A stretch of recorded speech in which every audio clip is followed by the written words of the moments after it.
communication skills, jump in!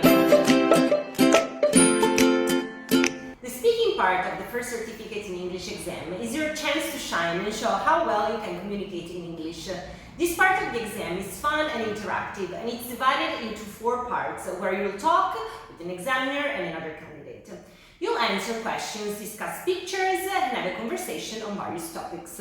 It's designed to see how well you can express your ideas, hold a conversation, and use English in real-life situations. So get ready to speak up and let your English skills sparkle. Part 3 lasts around 4 minutes. In this part, you speak to a partner, start by discussing some written ideas on a card for 2 minutes, and then you'll need to talk together for another minute to try to reach a decision about something connected to the written ideas. Remember, the total time for part 3 is 4 minutes, 5 minutes for groups of 3 candidates. You always have 15 seconds to read information and start thinking.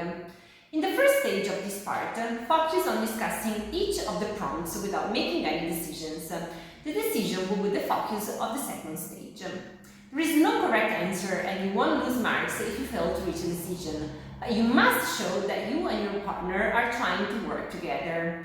Many candidates worry too much about making grammar mistakes. In fact, grammatical accuracy is just a small part of the assessment criteria. Interactive communication is probably the easiest criterion to improve, and part 3 is your first opportunity to show your interactive skills. Don't waste your chance to make a good impression. Don't panic if you find your partner difficult to work with. You won't lose marks for this. Stay calm and patient. Do your best to make the conversation as interactive as possible. Here are some tips.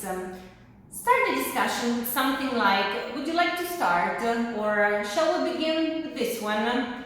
Keep the conversation going, for instance by saying, what do you think of this idea? Or let's talk about the next one. Learn different ways to disagree politely with your partner. For example, I see your point, but... And if you can't think of a way of disagreeing politely, you can always respond with a question. For example, really? What makes you think that? Don't speak for a long time without letting your partner speak. You may lose marks if you don't make turns. Always respond to your partner's ideas and answer their questions. This shows that you're listening to your partner and considering their ideas. Look for links between prompts to help you choose a natural order for discussing them. Thank you guys for today. Don't forget to subscribe and follow us to learn more.